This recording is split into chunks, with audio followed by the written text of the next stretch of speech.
17 décembre, 2 Corinthiens, chapitre 9, chapitre 10, chapitre 11, chapitre 12, chapitre 13. Il est superflu que je vous écrive touchant l'assistance destinée aux saints. Je connais, en effet, votre bonne volonté, dont je me glorifie pour vous auprès des Macédoniens en déclarant que l'Achaïe est prête depuis l'année dernière. Et ce zèle de votre part a stimulé le plus grand nombre. J'envoie les frères afin que l'éloge que nous avons fait de vous ne soit pas réduit à néant sur ce point-là et que vous soyez prêts, comme je l'ai dit. Je ne voudrais pas, si les Macédoniens m'accompagnent et ne vous trouvent pas prêts, que cette assurance tournât à notre confusion, pour ne pas dire à la vôtre. J'ai donc jugé nécessaire d'inviter les frères à se rendre auparavant chez vous et à s'occuper de votre libéralité déjà promise, afin qu'elle soit prête, de manière à être une libéralité et non un acte d'avarice. Sachez-le, celui qui sème peu, moissonnera peu, et celui qui sème abondamment, moissonnera abondamment. Que chacun donne comme il l'a résolu en son cœur, sans tristesse ni contrainte, car Dieu aime celui qui donne avec joie. Et Dieu peut vous combler de toutes sortes de grâces, afin que, possédant toujours en toutes choses de quoi satisfaire à tous vos besoins, vous ayez encore en abondance pour toute bonne œuvre, selon qu'il est écrit, il a fait des largesses, il a donné aux indigents. Sa justice subsiste à jamais. Celui qui fournit de la semence au semeur et du pain pour sa nourriture vous fournira et vous multipliera la semence et il augmentera les fruits de votre justice. Vous serez de la sorte enrichis à tous égards pour toute espèce de libéralité qui, par notre moyen, feront offrir à Dieu des actions de grâce. Car le secours de cette assistance non seulement pourvoit aux besoins des saints, mais il est encore une source abondante de nombreuses actions de grâce envers Dieu. En considération de ce secours dont ils font l'expérience, ils glorifient Dieu de votre obéissance dans la profession de l'évangile de Christ et de la libéralité de vos dons envers eux et envers tous. Ils prient pour vous parce qu'ils vous aiment à cause de la grâce éminente que Dieu vous a faite. Grâce soit rendue à Dieu pour son don ineffable. Chapitre 10. Moi, Paul, je vous prie, par la douceur et la bonté de Christ, moi, humble d'apparence quand je suis au milieu de vous et plein de hardiesse à votre égard quand je suis éloigné, je vous prie, lorsque je serai présent, de ne pas me forcer à recourir avec assurance à cette hardiesse dont je me propose d'user contre quelques-uns qui nous regardent comme marchant selon la chair. Si nous marchons dans la chair, nous ne combattons pas selon la chair, car les armes avec lesquelles nous combattons ne sont pas charnelles, mais elles sont puissantes par la vertu de Dieu pour renverser des forteresses.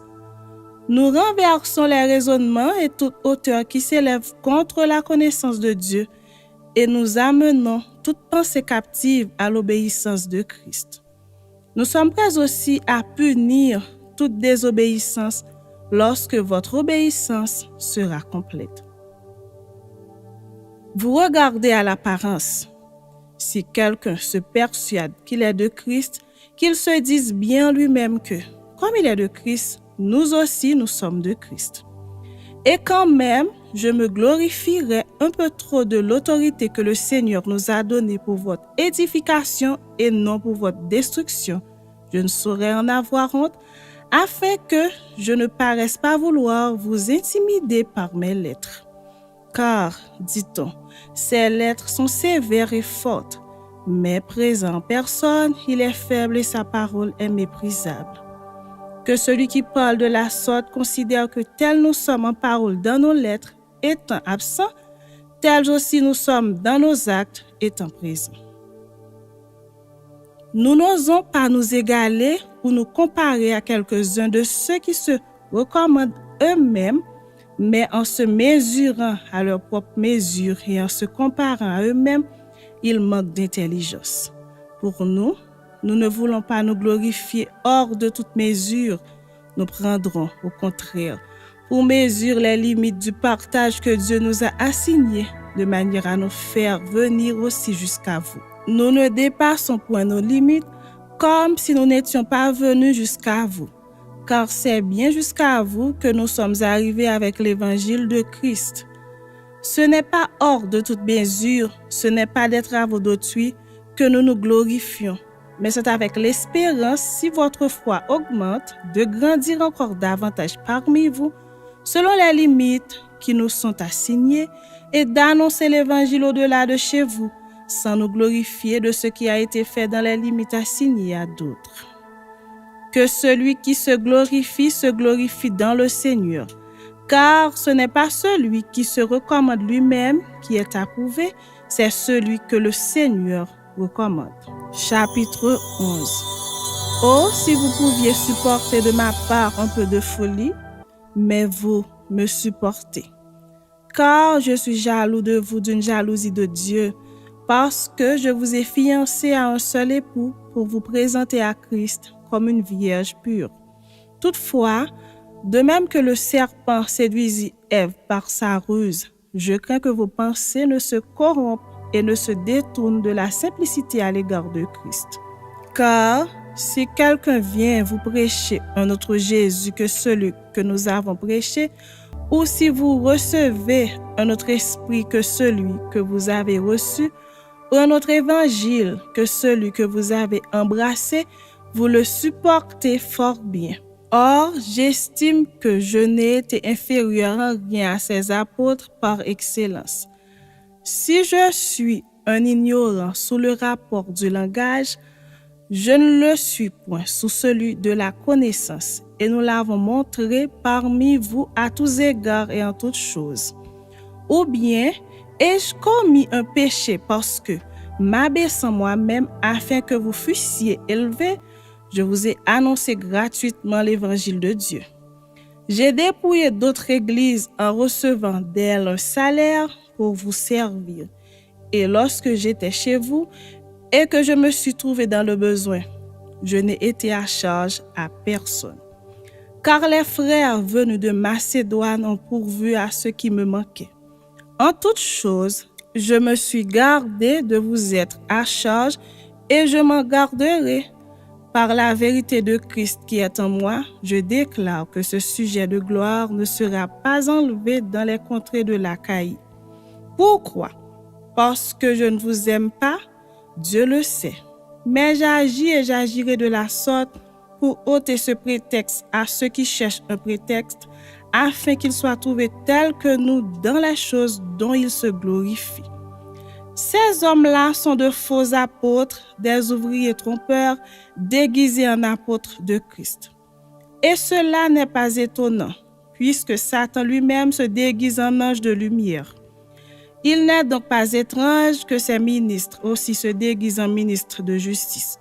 Leur fin sera selon leurs œuvres. Je le répète, que personne ne me regarde comme un insensé. Sinon, recevez-moi comme un insensé, afin que moi aussi, je me glorifie un peu. Ce que je dis, avec l'assurance d'avoir sujet de me glorifier, je ne le dis pas selon le Seigneur, mais comme par folie. Puisqu'il en est plusieurs qui se glorifient selon la chair, je me glorifierai aussi. Car vous supportez volontiers les insensés, vous qui êtes sages. Si quelqu'un vous a servi, si quelqu'un vous dévore, si quelqu'un s'empare de vous, si quelqu'un est arrogant, si quelqu'un vous frappe au visage, vous le supportez. J'ai honte de le dire, nous avons montré de la faiblesse. Cependant, tout ce que peut oser quelqu'un, je parle en insensé, moi aussi je l'ose. Sont-ils hébreux? Moi aussi. Sont-ils israélites? Moi aussi. Sont-ils de la postérité d'Abraham? Moi aussi. Sont-ils ministres de Christ? Je parle en homme qui extravague. Je le suis de plus encore, par les travaux, bien plus, par les coups, bien plus, par les emprisonnements, bien plus, souvent en danger de mort. 5 fois, j'ai reçu des Juifs 40 coups moins 1. 3 fois, j'ai été battu de verge. 1 fois, j'ai été lapidé. 3 fois, j'ai fait naufrage. J'ai passé 1 jour et 1 nuit dans l'abîme. Fréquemment en voyage, j'ai été en péril sur les fleuves, en péril de la part des brigands, en péril de la part de ceux de ma nation, en péril de la part des païens, en péril dans les villes, en péril dans les déserts, en péril sur la mer, en péril parmi les faux frères. J'ai été dans le travail et dans la peine, exposé à de nombreuses veilles, à la faim et à la soif, à des jeûnes multipliés, au froid et à la nudité. Et sans parler d'autre chose, je suis assiégé chaque jour par les soucis que me donnent toutes les églises. Qui est faible, que je ne sois faible? Qui vient à tomber, que je ne brûle? S'il faut se glorifier, c'est de ma faiblesse que je me glorifierai. Dieu qui est le Père du Seigneur Jésus et qui est béni éternellement, sait que je ne mens point. À Damas, le gouverneur du roi Arétas faisait garder la ville des Damascéniens pour se saisir de moi. Mais on me descendit par une fenêtre dans une corbeille le long de la muraille et j'échappai de leurs mains. Chapitre 12. Il faut se glorifier, cela n'est pas bon. J'en viendrai néanmoins à des visions et à des révélations du Seigneur. Je connais un homme en Christ qui fut, il y a 14 ans, ravi jusqu'au 3e ciel. Si ce fut dans son corps, je ne sais. Si ce fut hors de son corps, je ne sais. Dieu le sait. Et je sais que cet homme, si ce fut dans son corps ou sans son corps, je ne sais. Dieu le sait. Fut enlevé dans le paradis et qu'il entendit des paroles ineffables qu'il n'est pas permis à un homme d'exprimer. Je me glorifierai de tel homme, mais de moi-même je ne me glorifierai pas, sinon de mes infirmités. Si je voulais me glorifier, je ne serais pas un insensé, car je dirais la vérité. Mais je m'en abstiens afin que personne n'ait à mon sujet une opinion supérieure à ce qu'il voit en moi ou à ce qu'il entend de moi. Et pour que je ne sois pas enflé d'orgueil à cause de l'excellence de ces révélations, il m'a été mis une écharde dans la chair, un ange de Satan pour me souffleter et m'empêcher de m'enorgueillir. 3 fois, j'ai prié le Seigneur de l'éloigner de moi et il m'a dit, « Ma grâce te suffit, car ma puissance s'accomplit dans la faiblesse. Je me glorifierai donc bien plus volontiers de mes faiblesses, afin que la puissance de Christ repose sur moi. C'est pourquoi je me plais dans les faiblesses, dans les outrages, dans les calamités, dans les persécutions, dans les détresses pour Christ. Car quand je suis faible, c'est alors que je suis fort. J'ai été un insensé, vous m'y avez contraint, car par vous je devais être recommandé, car je n'ai été inférieur en rien aux apôtres par excellence, quoique je ne sois rien. Les preuves de mon apostolat ont éclaté au milieu de vous par une patience à toute épreuve, par des signes, des prodiges et des miracles. Et quoi? Avez-vous été traité moins favorablement que les autres églises? Sinon, en ce que je ne vous ai point été à charge. Pardonnez-moi ce tort. Voici, pour la 3e fois, je suis prête à aller chez vous et je ne vous serai point à charge, car ce ne sont pas vos biens que je cherche, c'est vous-même. Ce n'est pas en effet aux enfants à amasser pour leurs parents, mais aux parents pour leurs enfants. Pour moi, je dépenserai très volontiers et je me dépenserai moi-même pour vos âmes. Dussé-je, en vous aimant davantage, être moins aimé de vous. Soit, je ne vous ai point été à charge, mais en homme astucieux, je vous ai pris par ruse. Ai-je tiré du profit de vous par quelqu'un de ceux que je vous ai envoyés? J'ai engagé Tite à aller chez vous, et avec lui, j'ai envoyé le frère. Est-ce que Tite a exigé quelque chose de vous? N'avons-nous pas marché dans le même esprit, sur les mêmes traces? Vous vous imaginez depuis longtemps que nous nous justifions auprès de vous? C'est devant Dieu, en Christ, que nous parlons. Et tout cela, bien-aimés, nous le disons pour votre édification. Car je crains de ne pas trouver à mon arrivée tel que je voudrais et d'être moi-même trouvé par vous tel que vous ne voudriez pas. Je crains de trouver des querelles, de la jalousie, des animosités, des cabales, des médisances, des calomnies, de l'orgueil, des troubles. Je crains qu'à mon arrivée, mon Dieu ne m'humilie de nouveau à votre sujet et que je n'ai à pleurer sur plusieurs de ceux qui ont péché précédemment et qui ne se sont pas repentis de l'impureté, de l'impudicité, des dissolutions auxquelles ils se sont livrés. Chapitre 13. Je vais chez vous pour la 3e fois. Toute affaire se réglera sur la déclaration de 2 ou de 3 témoins.